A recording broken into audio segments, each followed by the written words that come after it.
Yeah, no worries. All right. Go. You're saying? Yeah, we got talking about kind of watching older shows and things that and it kind of, put us where we are now. And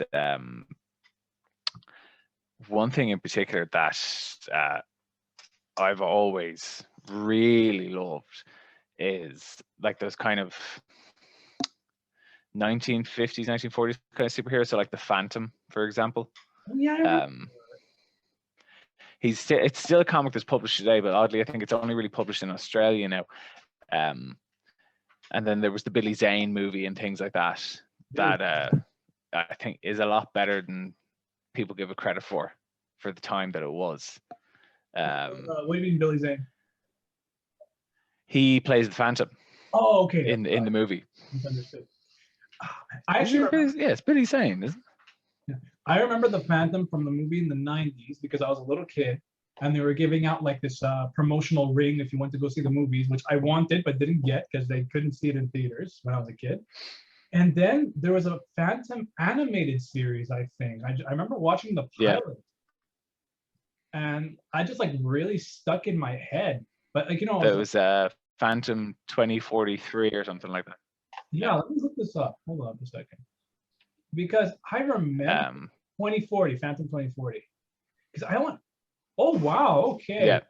There's a bunch of this. Because back in the days with VHSs, like you would find like the first few episodes on VHS, and that's all you would be able to find and when you go rent it.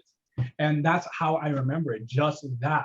So I never actually saw any more VHSs of it. So I never actually got to watch it, and I just completely forgot about it until this very moment.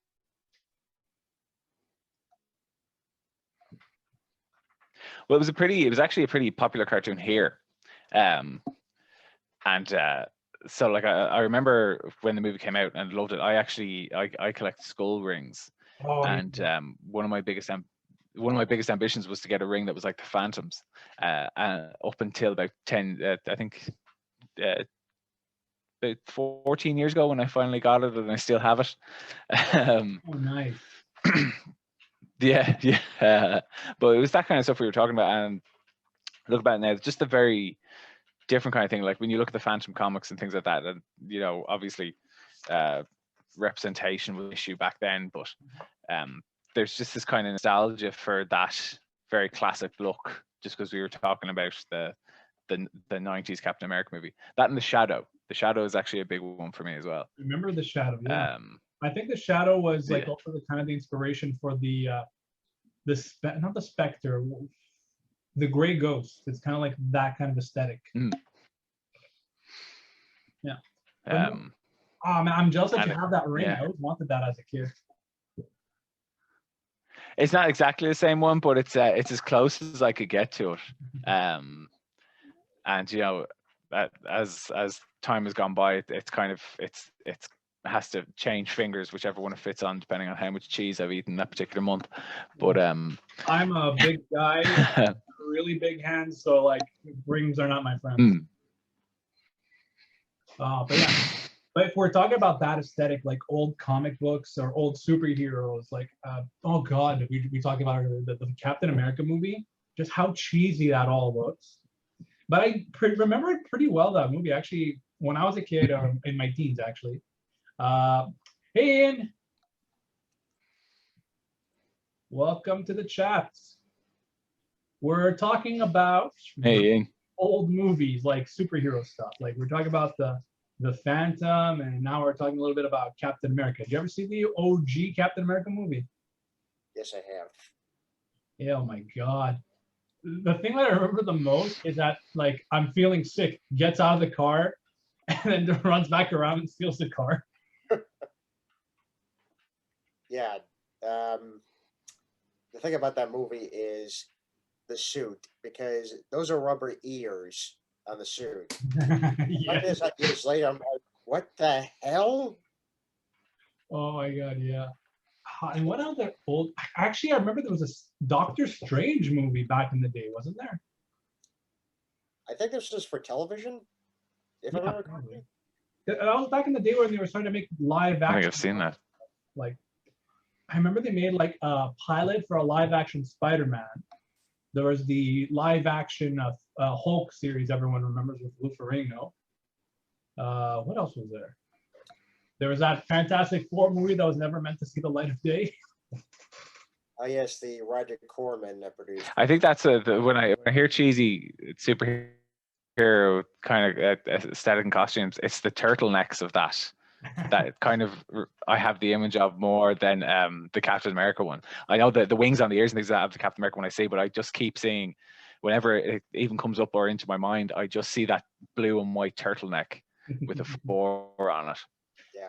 You know what the sad thing about that movie is? I think that's sad thing about that movie probably is still the best Fantastic Four movie we'll get for the time being. It's the best interpretation of Doctor Doom so far. Pretty much, yeah. Yeah, because I'm pretty sure that they're going to bring in the Fantastic Four in the Phase 4 of Marvel. Phase 4.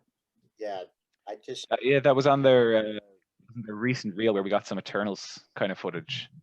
Yeah. Just at the end of it, then there was the 4, and you're like, here we go now. We've another 10 years to wait for another fucking movie. Do you know? But can we be honest? How many people, between you guys, who actually cares about the Eternals? No. No.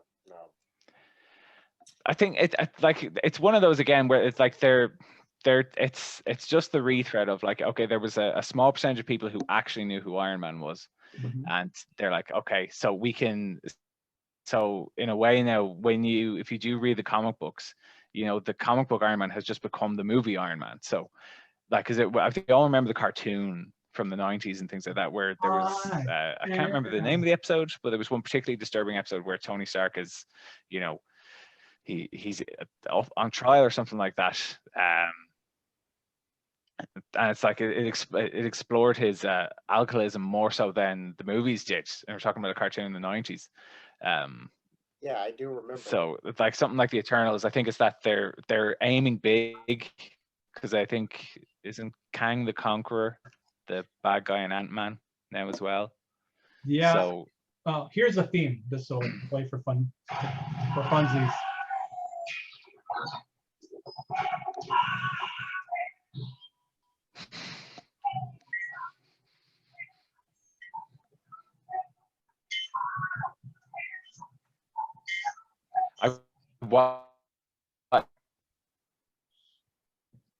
Again, we had my son has seen the first couple of episodes of that show. Yeah, that I remember the first season. I actually really liked it because you had the ensemble cast. You actually had a Scarlet Witch. You had Spider-Woman, War Machine, the Century, Hawkeye. It was kind of like a mini Avengers team. Yeah.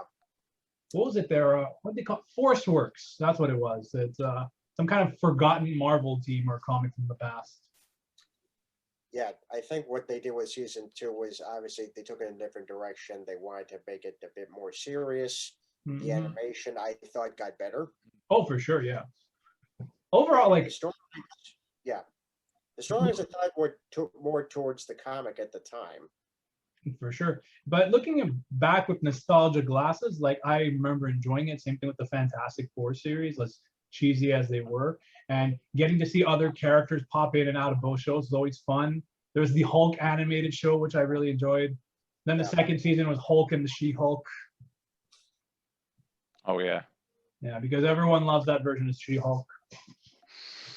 Yeah, it's fantastic. I mean, that was, I thought, when the superhero animation was at its height. Oh, yeah, between Yeah. Animated Batman the animated series, Justice League Unlimited, Superman, the Spider-Man cartoon, the X-Men cartoon. Yeah.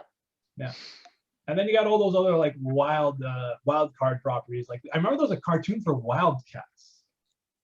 Yes, I recently saw the opening credits for that. I was like, I don't remember this. Yeah, no, the Wildcats opening theme. Let me just find it. I'll play 10 seconds of it. Okay, but I also have a good story about the Captain America movie afterwards. For sure. No, I'm just trying to think of what other completely random cartoons existed back then. Well, we were watching. It didn't really exist. It was only on reruns. Then watched Jason the Wheeled Warriors. All right, yeah. That. Sorry about that. Just completely. No worries. Jason and the what? Jace, Jayce, and the Wheeled Warriors. It was actually, I think, it was actually a Canadian cartoon. Sounds familiar. I guarantee you now, if you were to see like the first 2 seconds of it, you'd remember, because it was about these plants that came alive and they could turn into cars. And Saw Boss was the main villain because he was a mushroom that turned into a super powered car that had a saw on it. Okay, this was before my time. Like this is the type like Transformers and He-Man, all that stuff that came back. But this is the kind of thing that didn't play after the 80s. We had it here in Ireland because it was the only television that we had. But then there was like so we watched a bit of that. And what else did we watch recently? Mask, Mask, which I think is a show that's ripe for a comeback. Speaking of Mask, did you know like there was this cartoon that was basically a complete rip-off of Mask? Like they ripped it off completely, and it's impossible to find it. It's like because it was such a rip-off, it never aired more than once. There was never an official media release, and it's not. You can't even find it through piracy. It does not exist. Wow. That's cool. What was it called again? I think Rebel Tech? No. I think Flask or something. Give me a minute. I'll look it up. You guys keep talking. But it's just that, like, even at that, Jason the Wheel Wars, I think in particular, is something that has this nostalgia to it. Every episode ended with everybody laughing. You know, it was one of those, much like Mask, that you have that era of nostalgia that I think bled into when kind of super powered, those mystical cartoons got much darker. You know, when you had like it's Spider-Man and Batman, the animated series, where what season was it of the Spider-Man one where it got particularly? God, was it season 2 or 3 where it kind of turned a bit like really he didn't, like Peter Parker didn't want to be this anymore. It kind of turned in that direction. Yeah, I remember that. It was like 3. It was like the opening season. Yeah. Because, you know, some explosion had happened in one of the Oscorp towers, I think, and he feels responsible for it. So I think that was the start where they were trying to tell, you know, kids, you know, their real life and death consequences to having this type of life. But you know what I remember the most? The arc I remember the most from that series, where he went full man spider. Yes. Yeah. Because I remember that in particular because that's when the X-Men came into it. There was a couple of crossover episodes. Yeah. Yeah, and it took the Punisher and Kraven the Hunter to bring him down. But yeah, I remember that season in particular because I just thought the man spider was such a cool monster design. I actually have the toy somewhere in like my closet over there. Wow. Okay, that's cool. Yeah, but that was like I remember the toy line for that cartoon was so cool. Like you had all the Venom figures, all the different. Okay, everyone in that series was buff as hell. Yeah. Yeah, pretty much. Yeah. Yeah.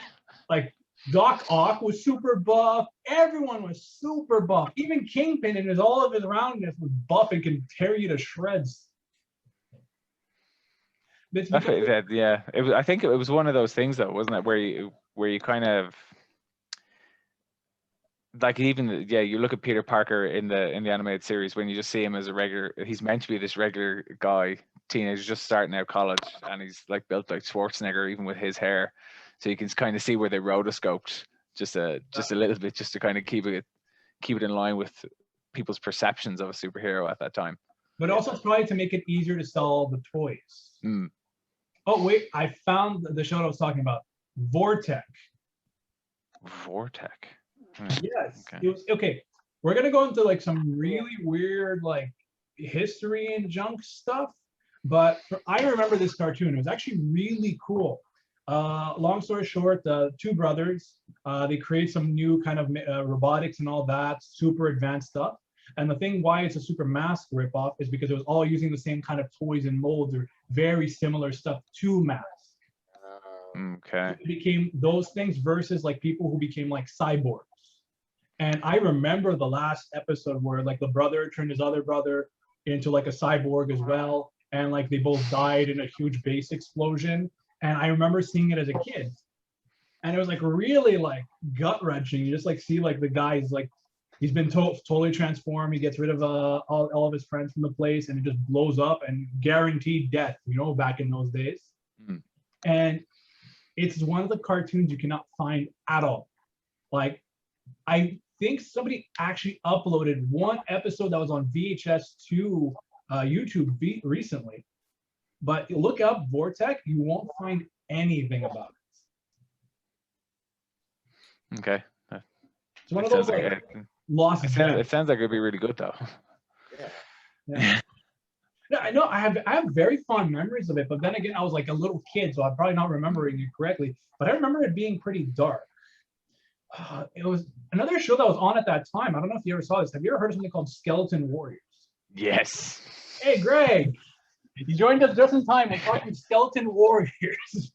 I still have some of the action figures from that floating around actually. Why do I have a feeling we have similar tastes. But it's certain shows like that, like from when you were a kid. So like when you think about that, I can still hear the theme tune to Skeleton Warriors, Mask, and what was it? The Extreme Ghost, or not the Extreme Ghostbusters, the real Ghostbusters. And like that you can still hear in your head where you're like note for note. Then you put it on and you're like, yeah, I got a note for note. It kind of brings that back, you know. Particularly Skeleton Warriors, actually, that was a favorite of mine. All right, let me play the theme song. Give me a second. Just play 10 seconds of it for shits and giggles. Greg's like, copyrighted music. Skeleton Warriors.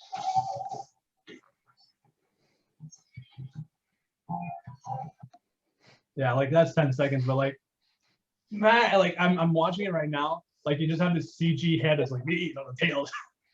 Like some of the cartoons in those days, they didn't give a rat's ass, man. They just went full. Everything had to be super toyetic. There's no major themes. No, this is good guys, bad guys, battle of the week. We'll try to throw like some kind of message in there once in a while.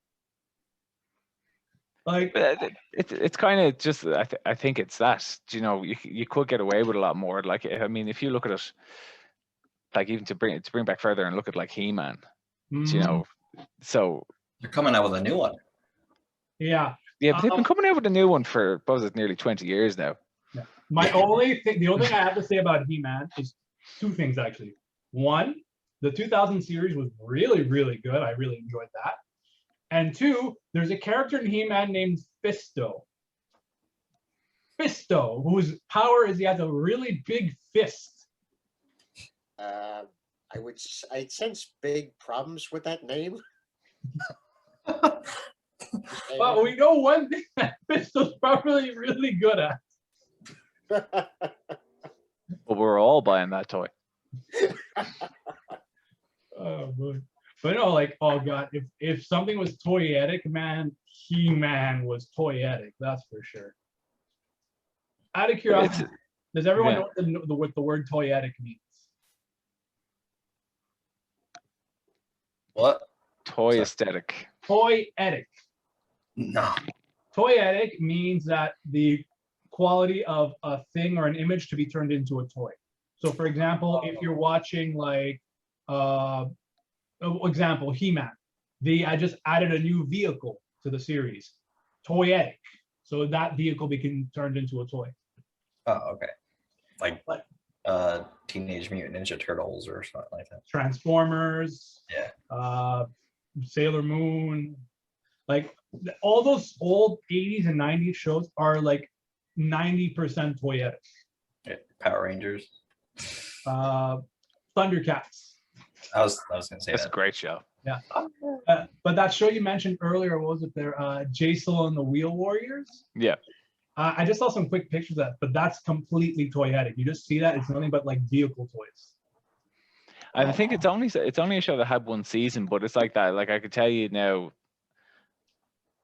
looking back, it's probably about this size, but it's something that we would have had then as a result. It's like that. Like I had this debate with somebody recently where cartoons and everything like back then got away with a lot more, as we're discussing now. Oh yeah, for sure. And we have that nostalgia for that. And I think one of the major differences now is because cartoons now are much more sensitive to everything. And then all of a sudden you look at, to bring it into an art perspective, you also look at the drawing has been simplified as well. Yes, it's not rotoscoped or whatever, it's much more free form. But there's about 10 cartoons on air and on reruns now that are all exactly the same. There's what do they call it? The Cal art style? Is that what it's called? Is it with it's everyone has like bubble fingers, and they're you know, they're only really like, what's the word? They're like a pill and an O in terms of their head design.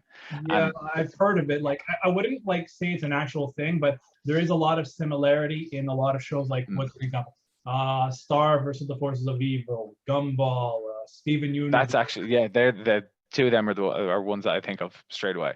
Yeah, they all have a very similar art style. I will give it that.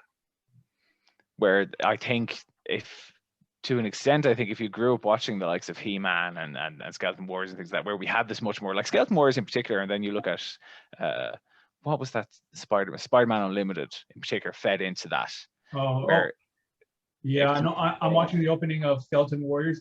I see Spider-Man Unlimited in this. Yeah, so it's like, it's much more like, in a way, it's much more art inspirational for it. So you look at that, and if you are someone who watches that weekly and you've got a pencil and you're a kid and you're like, hey, I'm going to draw that. So it would have taught you more in terms of progressing you to maybe where we are now. Like, I know a large percentage of my drawing came from those cartoons.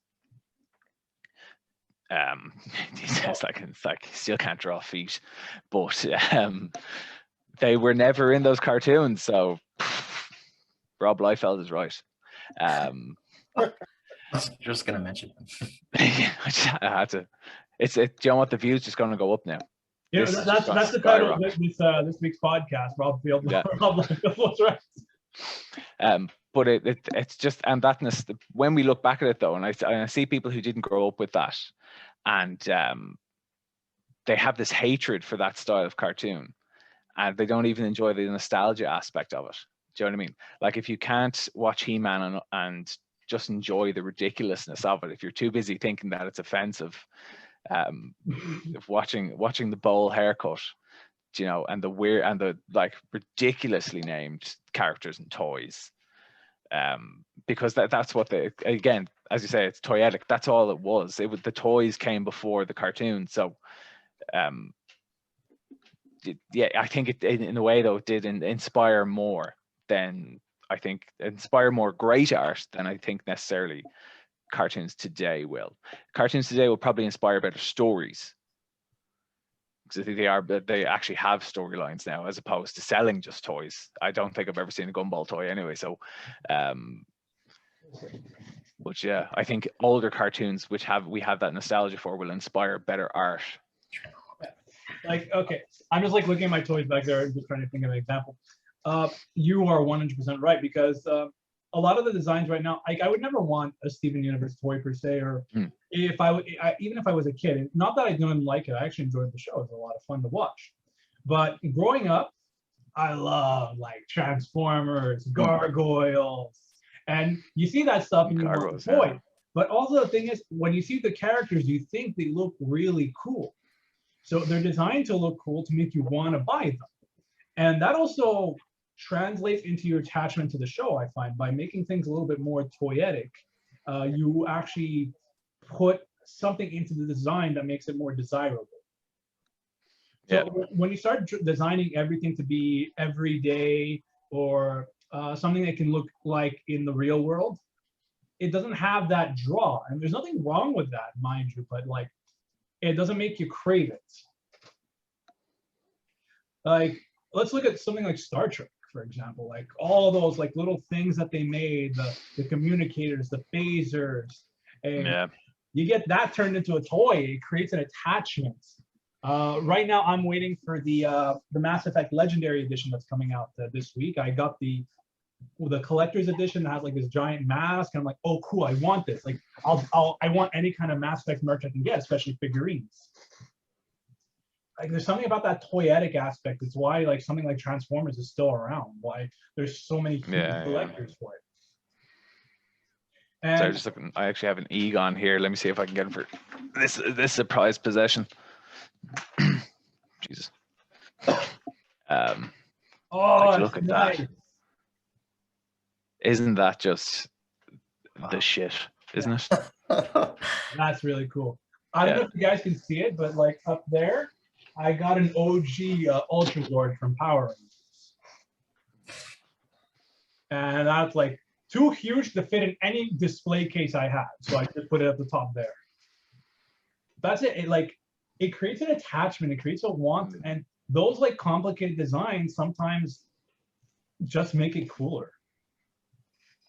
Like me, I have a habit of like simplifying my characters' designs, like very specific colors that would like make them stand out, recognizable, so to speak. But then there's something to say about like, oh man, like looking at those designs with the big skulls armor and like those, think like the Japanese monsters designs, like they're just so over the top ridiculous. Sometimes they're just so cool. Yeah, I think that in particular in that, I just reread a couple of Junji Ito books actually, and in terms of just designs that, like, because you mentioned monsters and Japanese work and things like that. And if you want to learn anything about drawing something that will make you kind of go, ugh, he's the guy to read. Even just like whatever about proportion and things like that. Like if he wants you to be disgusted by a tongue, you will be disgusted by a tongue. I believe that. It's like, yeah, I'm gonna be sick. I don't know if you guys ever played Yu-Gi-Oh back in high school or anything. Yep. The monsters in Yu-Gi-Oh are just so over-designed. Some of them, they're just great. My cousin tried teaching me like once, but I was like, yeah, I'm not gonna learn this. I never even learned how to play Pokemon the right way. I just used to collect them. Yeah, same here. Like I was too young to figure out how to play the Pokemon card game, but like Yu-Gi-Oh was a cartoon about the card game, so like, oh cool, I can pick this up. Like I got a Jigglypuff. Watch out, he's got a gun. Anyway, so what have you guys been watching lately? I finished Boardwalk Empire. That's not really toyetic, but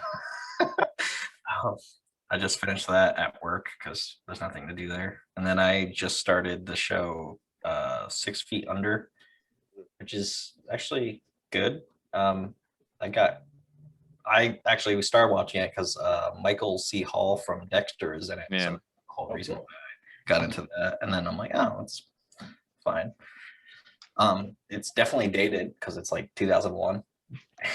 And like one of the first episodes, the daughter is in a blockbuster. It's a very old sentence. Yeah. So I was like, oh, I missed that. If they're actually interested in that show, Michael C. Hall plays a character who's nearly 1.5 feet shorter than he actually is. Oh, wow. And so, yeah, so like in all his scenes, he's actually on a lower platform than the rest of the actors to keep in character. I didn't even know that. Yeah. I watched it when it came out, and How I thought tall it was is he? Is a he great like show. 6 foot? He's like 6 something, I think. Oh, But I I remember never reading like an interview- noticed that. Like, Yeah, I remember reading an watch that interview with him twice fully. around Dexter. Yeah, where he was like, no, I committed to the role, so they had to cut. He basically had all these areas he could walk on the set to keep his height Like, continuity. you have to be a hobbit for this show. It was something like that, maybe not 1.5 feet, but it was something where like he was lowered into the floor in all of his Now scenes. I'm gonna watch it and just notice that the entire time. For the